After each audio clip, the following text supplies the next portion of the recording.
You have seen it your entire life. You stop, you look up, you smile, and then you move on. But my people never moved on. Not because we were superstitious, not because we were afraid, because we were paying attention. The rainbow does not appear for no reason. It never did. And somewhere deep inside you, when you see it, you already feel that. You just never had the words. Until now. Before we continue, confirm that you are already subscribed to the channel. And right below, which country are you watching this from? I want to know how far the knowledge of my people travels. There are things my elders taught in silence, not because they were secrets meant to be hidden, but because they were sacred enough to be protected. Some knowledge is not shared openly, not out of arrogance, but because the right ears must first learn how to listen. The rainbow is one of those teachings. It was never just weather. It was never just light passing through water. What it truly is, that knowledge was carried carefully past mouth to ear, generation after generation. Most of the world forgot to ask. My people never stopped asking.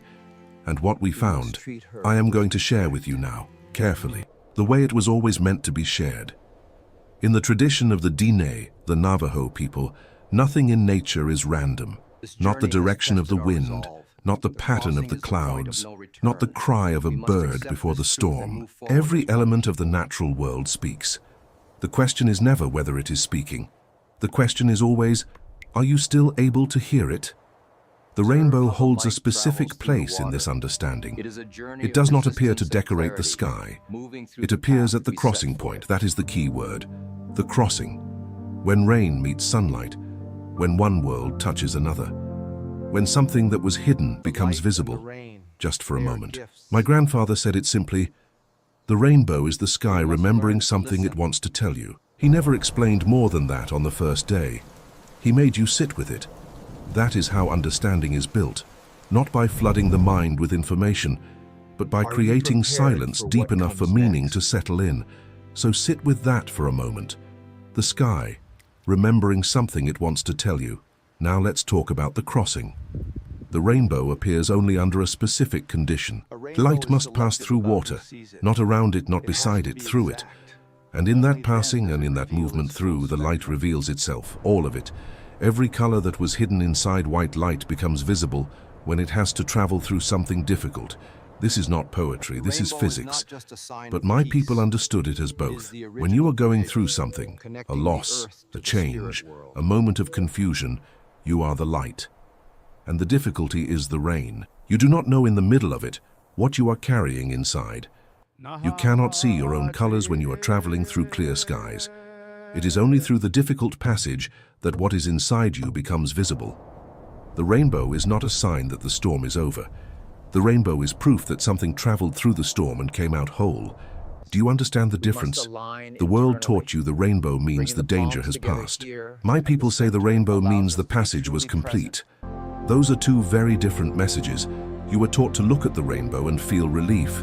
It's over. The sun is back. Everything is fine. But that is only the surface reading. The deeper reading asks, what just came through? Because here is what most people never consider. The rainbow does not follow every storm. You have seen storms end in gray, in silence, in nothing but wet pavement and cold air. Not every storm produces a rainbow, only the ones where light and water meet at the exact right angle. Exact. This means the rainbow is selective. It does not appear because conditions were merely difficult. It appears because conditions aligned perfectly, even if that perfection involved suffering. So when you see a rainbow, my people do not just say, oh, how beautiful. They ask what just aligned, what lesson just completed, what pattern just closed, what in your life or in the life of someone near you just came through something that required all of its color to finally be seen. The rainbow is not comfort, it is confirmation. And there is a tremendous difference between a sky that is comforting you and a sky that is confirming you. One is asking you to relax. The other is asking you to understand. Here is where it becomes personal. In Navajo spiritual understanding, the rainbow, Natsilid, is the path of the holy people, the divine messengers. It is the road between the human world and the sacred world. It is not decoration, it is a bridge, but a bridge only matters if you are trying to cross something. And most people, when they see the rainbow, are not trying to cross anything. They are just looking. There is a teaching that says, the message you receive from a sign depends entirely on the state you are carrying when you see it. Two people can look at the same rainbow. One sees beauty, the other receives a message. The difference is not intelligence. It is not education. It is not luck. The difference is internal alignment. Are you present, or are you distracted? Are you aware of what you have been carrying, or are you running from it? Are you at a crossing point in your own life, a place where two things are meeting inside you, old and new, fear and courage, grief and healing? Because if you are, and you see a rainbow, that is not coincidence. That is the sky confirming the crossing. When you stop reading the signs, something quietly shifts, not all at once, very slowly. You begin to move through life without landmarks, not lost exactly, but unguided. You make decisions based only on what you can see directly in front of you. You forget that there are messages in the world around you, in the weather, in the animals, in the light, in the patterns that repeat. The consequence is not dramatic, it is subtle. You begin to feel like life is happening to you rather than with you. You feel like you are always reacting, never reading. You feel like the world is random. And randomness is exhausting to live inside. My people were not naive. They understood storms. They understood drought. They understood death and loss and suffering. But they were never surprised by life in the way that disconnects you, because they were always in conversation with it. When you stop reading the rainbow, when you stop reading any sign, you lose that conversation. And then one day you realize you have been walking through the world in silence, and the world has been trying to speak to you the whole time. That silence is the real consequence, not catastrophe, not punishment, just the slow grief of a relationship that was never nurtured. You do not need a ceremony. You do not need a ritual you cannot pronounce. You need one thing: deliberate attention. The next time you see a rainbow, stop, completely stop. Not for a photograph, not to show someone else, just for yourself. Stand still for 30 seconds and ask quietly, internally, what am I in the middle of right now? Not in a dramatic way, just honestly. What crossing are you in? What two things are meeting inside your life? The old and the new, the fear and the hope, the ending and the beginning. Because the rainbow never appears outside of context. It appears at the intersection of rain and light.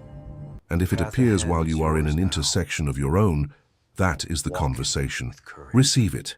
You do not need to understand it completely. You do not need to decode it like a code. You just need to receive it with awareness. My grandfather also taught this. A message received with full attention carries far more weight than a message received with half a mind. The rainbow is giving you something, whether you receive it or not. That is always your choice. The second practice is this: pay attention to when they appear in your life. Not in general, in your life. Were you in the middle of a hard week? Were you grieving something? Were you about to make a decision? Write it down, not because you need to analyze it, but because patterns become visible when you track them. And when patterns become visible, you are no longer walking through a random world. You are walking through a world that is in conversation with you. That shift from random to relational changes everything. It changes how heavy your decisions feel. It changes how alone you feel in difficult moments. It changes what you notice and what you stop dismissing as coincidence. My people did not invent the rainbow's meaning. They simply never forgot how to listen. That is all. Every culture in its oldest form understood that the natural world speaks. The language is not loud. It does not shout. It does not repeat itself in obvious ways. It shows up like light through rain, in the exact conditions that make it visible. And then it waits. It waits for someone who is present enough to look up, attentive enough to stop, open enough to receive. The next time you see one, and you will, remember this. It is not asking you to be happy that the storm passed. It is asking you to recognize what just came through. You came through something. You are still here. And the sky is not being poetic when it shows you all the colors hidden inside a single ray of light. It is showing you what you are made of. It always was.